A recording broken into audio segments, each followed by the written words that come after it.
Hello everyone, welcome to the Lightning Ball channel.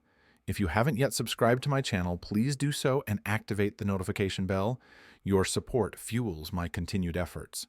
In our previous episode, the confrontation between Remuru and Veldanava officially began. During the battle, Remuru formally named his weapon, the Drago Blade, as Elpis.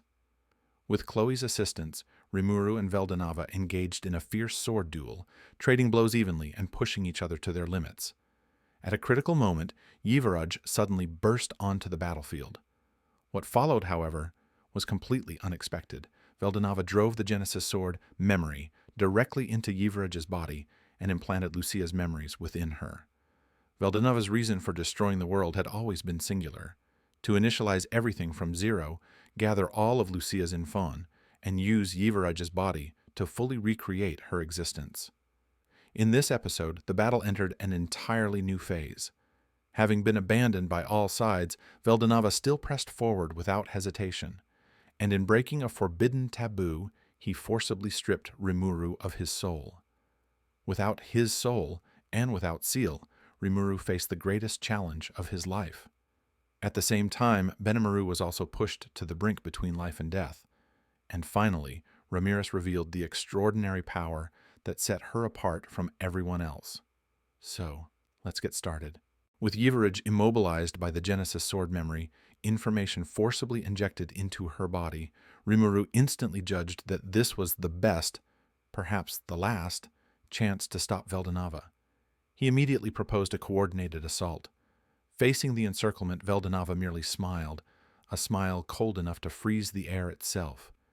And everyone present gave their answer, their final farewell to God. Guy felt tension, yet for the sake of a former friend, he was prepared to stop Veldanava at any cost. Velzard had finally awakened. She realized that blind obedience could never heal her brother's loneliness, and she even regretted her past choices.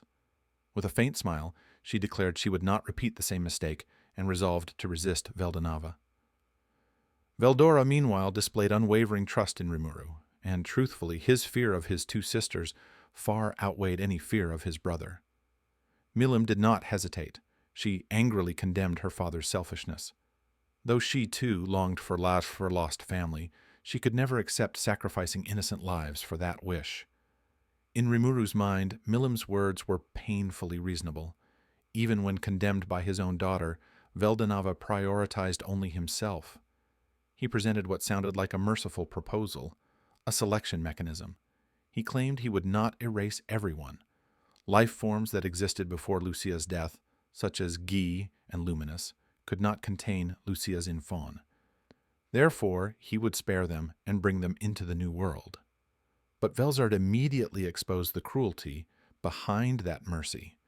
She questioned whether her brother intended to honor his promise to save those sealed in ice by her.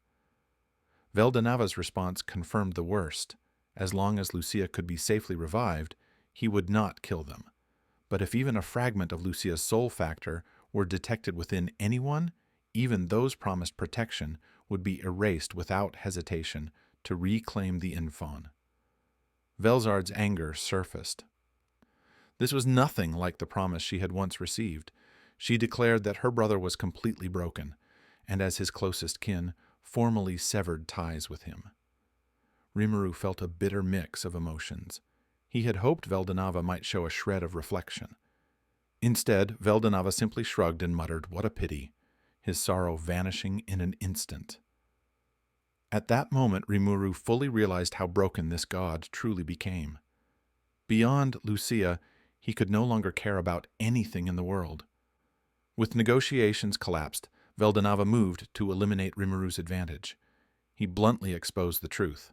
Remuru could contend with him only because Chloe, hidden in the shadows, was providing future sight guidance. Then he demonstrated a terrifying method. Without expression, Veldanava snapped his fingers. There was no grand motion, only vibrations in the air forming invisible blades that struck from all directions. Space tore apart. Chloe was violently thrown out, her body covered in wounds, a massive gash torn into her side. Even with an ultimate skill and reaction speed, she could not fully evade such an absolute gap in speed. By sheer luck, Though critically injured and unable to provide further guidance, Chloe survived under Luminous's treatment. Remuru had lost his strongest cheat, but he was grateful his companion was alive. With the spoiler removed, Veldanava gave them no time to breathe. The world suddenly stopped. Veldanava activated Time Stop. Rimuru immediately understood. The battle had escalated to an entirely new dimension. This was not mere showmanship. It was a perfectly targeted tactic. Most directly, it nullified future sight. Veldanava stated it outright. Chloe's ability to remember the future was meaningless when time itself no longer flowed. Without time, there was no future to observe. Although top-tier beings could still act within the stopped world, this was the most effective counter to Chloe. Worse still, the resurrected trio of evil, Jahil, Cornu, and Vega, were also able to move freely in this frozen world. Rimuru's side had lost power. Chloe was out of commission, yet the enemy remained fully operational. Still, Rimuru forced himself to stay positive in the face of despair. At least, he reasoned, those unable to act within stopped time would not be dragged into the battle. If handled carefully, innocent lives could still be spared. At this tense moment, Milim, either to raise morale or simply out of irritation, began complaining to Chloe. She accused Chloe of blatant favoritism, offering her vague advice against Yivaraj, while giving Remuru full step-by-step sword trajectory coaching. Chloe, blunt as ever, replied without hesitation that this was tactical judgment. She had no particular relationship with Milim and no reason to be gentle. Remuru, however, was important, so of course he received special treatment. Hearing this, Remuru felt awkward. He recalled how Chloe had shared her senses with him earlier, letting him experience the future directly, which was why he had handled Veldanava so flawlessly. He couldn't help thinking Milim had zero sense of timing. Chloe was critically injured, and she still chose to argue. But reality was reality. With the strongest cheat gone, Rimuru now had to rely purely on raw strength. As he gathered his thoughts, Veldanava moved again. He reached down and picked up the fallen sword beside Yivaraj, the Genesis-grade divine sword, Karma. In an instant the blade responded, releasing a presence different from memory, yet equally bearing Genesis-level authority. Rimuru noticed something unsettling. Even in a stopped world where magic should not function, Veldanava wielded power freely. Measuring this god by common sense was a fundamental mistake. Rimuru steeled himself for the final, fatal confrontation.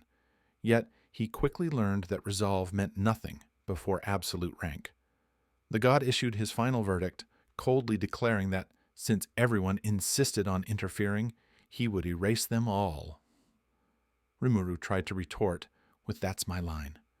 Yet the word stuck in his throat. Veldanava thrust his sword forward. At the instant Rimuru caught the blade, there was no violent impact, no pain. Instead, an unnervingly gentle sensation enveloped him. Veldanava had activated soul domination. This was not a mere authority of a higher being, but something far more fundamental, a truth itself. Everything felt natural, as if this outcome had always been inevitable. Under this absolute domination, Remuru could not even react. His consciousness was severed in an instant, and he fell into endless darkness. Remuru collapsed under Veldanava's soul domination. In the next instant, he could no longer maintain a human form. His body reverted completely to its original slime state. Inside the core zone of the stopped world, Guy, Velzard, Veldora, Milim, Chloe, and the newly arrived Luminous all witnessed it firsthand.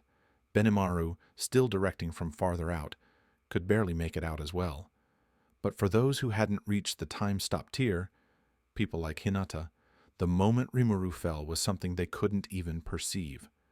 They could only remain frozen in place, unable to understand what had just happened.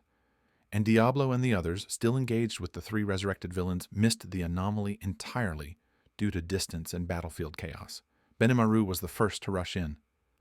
He carefully lifted Rimuru's unresponsive slime body into his arms. Chloe and Milim followed immediately, calling out to him again and again, only to receive a silence that felt like death itself. Most of them couldn't grasp Veldanava's method, but Guy, with that absurd level of perception, read the truth at a glance. Rimuru's soul was gone. Veldanava watched the faint light wavering in his palm, and then dropped a line that made everyone's blood run cold. He sounded almost surprised as he said that this little slime, Remuru, had been carrying a fragment of Lucia's soul inside him. Guy stared at the soul that had been taken. That radiance had once been both powerful and beautiful, strong enough to charm even primordial Black Diablo.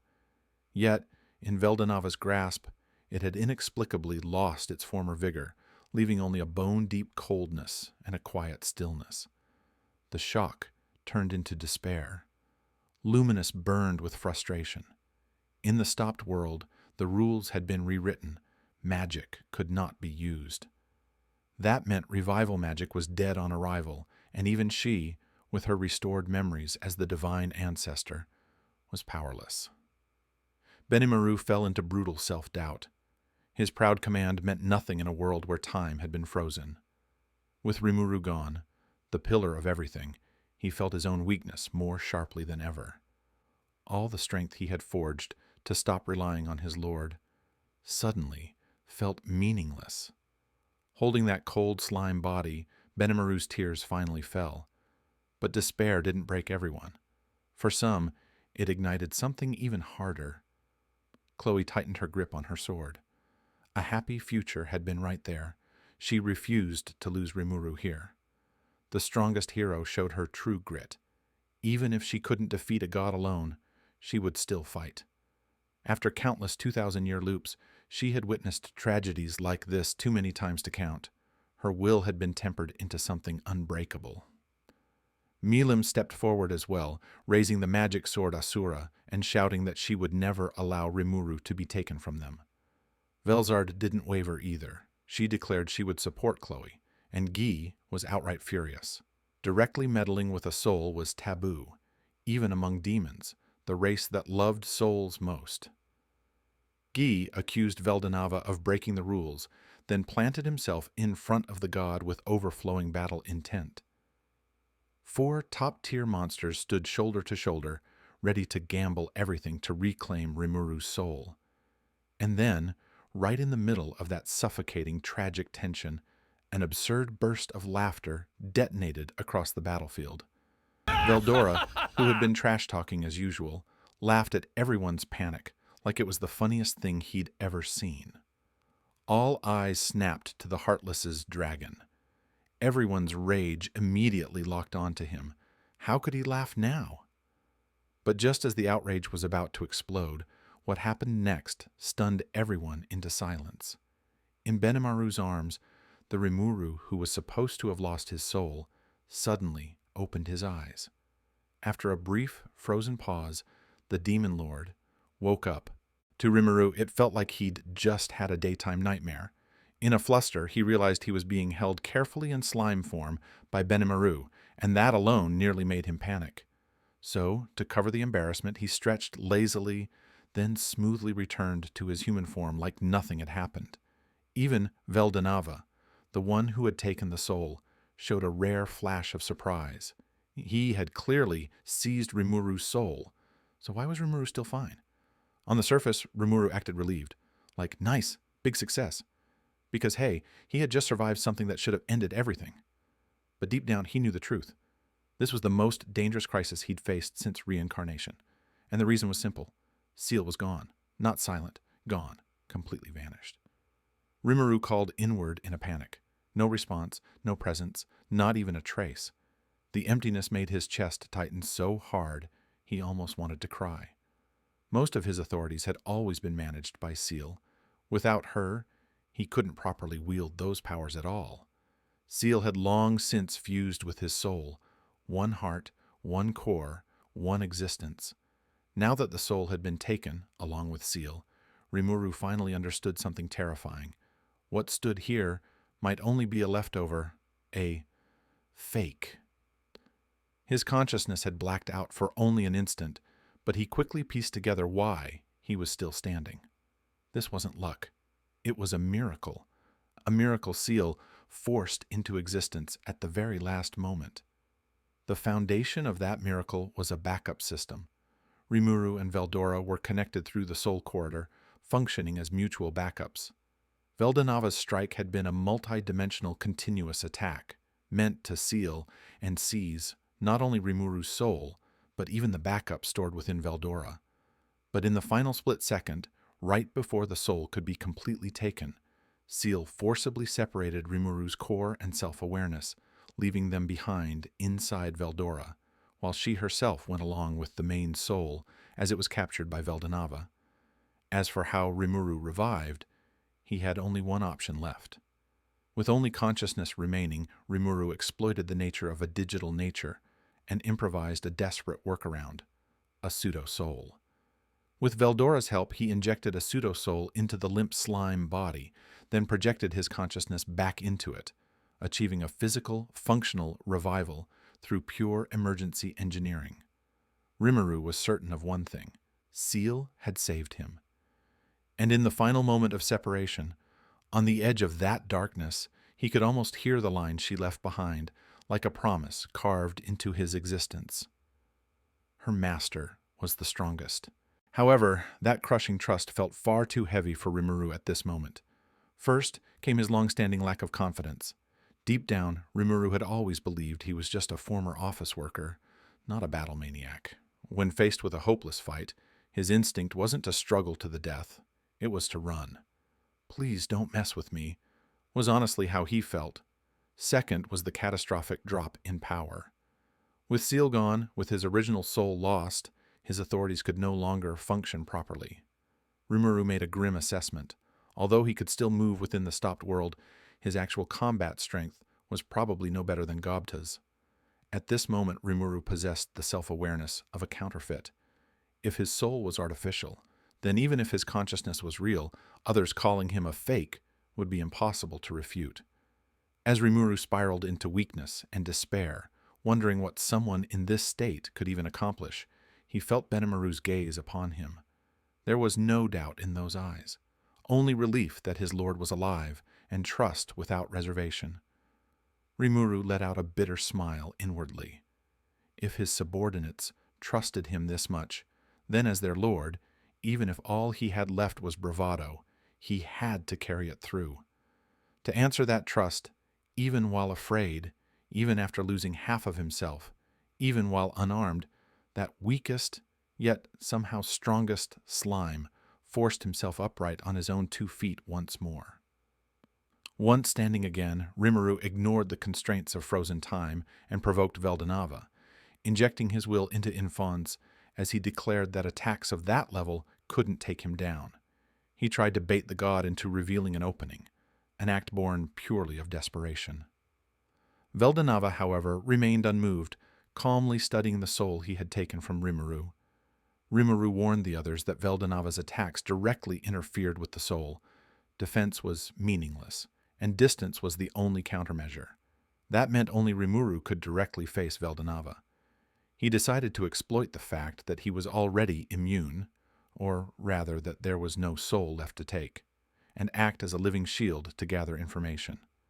On the surface, Veldora laughed loudly, declaring that if it was Remuru, victory was guaranteed.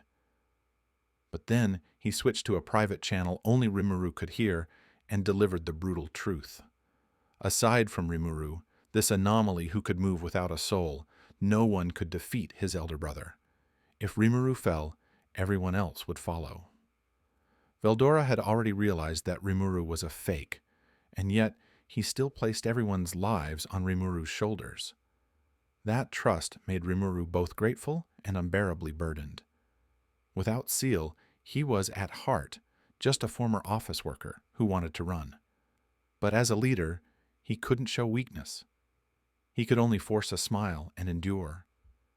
Just as Remuru steadied himself, Benimaru saw through the act and spoke up, saying that no one had ever wanted Remuru to carry everything alone. Those words lifted a weight from Rimuru's heart and gave him back his courage. Then tragedy struck. Veldanava launched a silent ambush. Before Chloe's and Milim's warnings could even reach him, Benimaru moved first. He stepped forward, raising his beloved blade Lotus in front of Remuru. Against a Genesis-class attack, the legendary sword shattered instantly. The blade pierced straight through Benimaru's chest. Benimaru fell. Luminous declared coldly that in the stopped world magic was useless. She couldn't save him.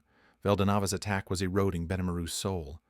Unless that authority was lifted, Benimaru's existence itself would be erased. Veldanava mocked them for adoring a soulless puppet, a fake. Even as life faded, Benimaru fiercely retorted that the creator god was ignorant. He repeated a truth Remuru had once taught him. As long as you don't believe you've lost, it isn't truly defeat. Watching his subordinate on the brink of death yet filled with clarity, Rimuru's hesitation vanished. If everyone placed their hopes in him, then he absolutely could not lose. He stated that Benimaru still had unborn children, so he was not allowed to die. In a cold, absolute tone befitting a demon lord, issued a command. To answer Benimaru's final smile, the slime who had lost Ciel attempted the impossible, interfering with and repairing a shattered soul. Facing Benimaru's dying state, Remuru forcibly suppressed the helplessness of losing Ciel. This was an emergency. He would no longer rely on her. He would imitate her, recreating her miracles from memory. To save Benimaru, Remuru even exposed his defenseless back to Veldanava, gambling that he wouldn't be taken down instantly. First came locking the information. Using the slime cell's trait that every cell can back up memory, he injected them to prevent the loss of infants from Benimaru's soul. Next was devouring Veldanava's authority. Using the instinctual skill Soul Gluttony, he completely consumed the strange, destructive authority Veldanava had left in the wound. Finally, energy infusion, mimicking Diablo, Remuru drew nihilistic collapse energy from imaginary space and injected it into Benimaru. The result was immediate. The slime cells activated, and Benimaru's body began to regenerate. Yet, despite physical recovery, Benimaru didn't awaken. Remuru deduced that Benimaru had lost consciousness at the moment of collapse and had been captured by the laws of the stopped world. Until time resumed, he likely couldn't wake on his own, and ordinary healing magic was useless here. As this dragged on, Veldanava grew impatient and recalled his sword for a finishing blow. Remuru realized he was too slow. Gritting his teeth, he prepared to take the strike head-on. At that very instant, a shout rang out, "Wait a second!" and Ramirez burst into the center of the battlefield. Guy, Milim, and Dino were stunned that Ramirez could show up within the stopped world. The reason was Zegion. His power had increased so dramatically that he had used spatial transfer even while time was frozen to bring her here. Zegion's arrival was a miracle. Remuru had intended to leave Benimaru in Zegion's care and throw himself at Veldanava. Ramirez stopped him and declared that she could save Benimaru. As an exception to world law, she could use magic any time, even in the stopped world. But she lacked sufficient energy and needed Rimuru's help. The method was simple. Connect via the soul corridor with Remuru, just like Benimaru. Naturally, the moment they linked, Ramirez complained that Remuru didn't even have a soul anymore. Remuru shot back that she was imagining things. Even without Ciel, he quickly established the connection. The instant it completed, Ramirez, having absorbed massive energy, underwent a dramatic transformation. The tiny fairy visibly grew into a breathtaking adult form. Remuru was stunned, but Ramirez calmly insisted that this, too, was just Rimuru's imagination. Illusion or not, Remuru knew what he had to do. He steadied himself and calmly faced the one remaining enemy, Veldanava. Alright, that's all for this video. Normally, defeating an opponent requires breaking down their physical body, spiritual body, and astral body before finally reaching the soul. Veldanava ignored every step and went straight for the core soul, seizing absolute control over life and death. Even Guy admitted this was something even the soul-obsessed demon race could not do. It shattered the rules entirely, like a game developer permanently banning a player mid-match. Zegion's appearance was explosive. This seemed to be the first instance of spatial transfer within a stopped world. As for Ramirez, she used primitive magic, a supreme power beyond conventional magic, pure will detached from time itself. That's why it functioned even under time stop. In our next episode, we'll shift perspectives and examine Rimuru's uniqueness and Veldanava's madness through the eyes of Guy, Velzard, Milim, Chloe, and Ramirez. The next episode would be just as exciting. If you enjoyed this video, please like, comment, and subscribe. Your support was greatly appreciated. See you in the next one.